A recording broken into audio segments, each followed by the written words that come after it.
Now, of course, here in the US, our biggest market in the world, we can always find Mini fans. And with the help of the Coupe and the Countryman, Mini drove to another all-time sales record here in the United States. And last year alone, more than 57,000 Minis were sold in America, an increase of 26% over 2010. Now, rounding out the top 3 Mini markets for 2011 were the UK, with a 14% increase in sales, and Germany posting a 28% increase.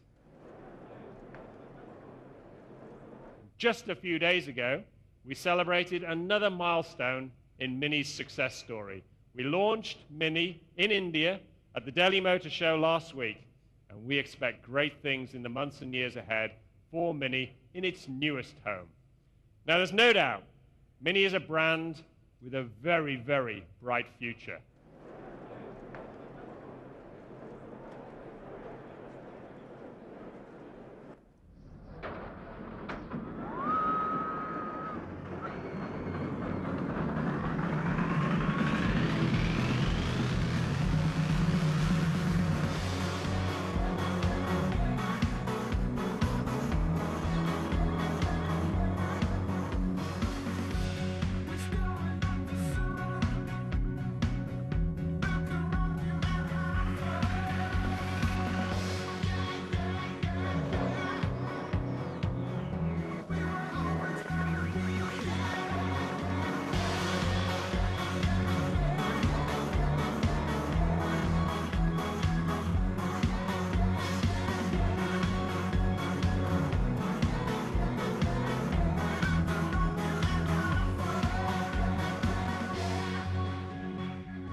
Thanks, guys. Great job.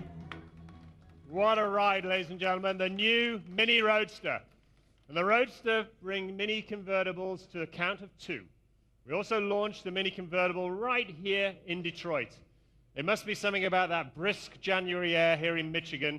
Maybe a little chilly for the top-down driving, although today I think it'll be absolutely perfect. But don't worry, spring is just around the corner everywhere at the moment. So like the Coupe, the Roadster went from development to production in only 2 short years. And with this much speed in its DNA, it's no wonder the Roadster is so quick. A spontaneous and sporty character gives drivers easy access to unbridled open-top fun.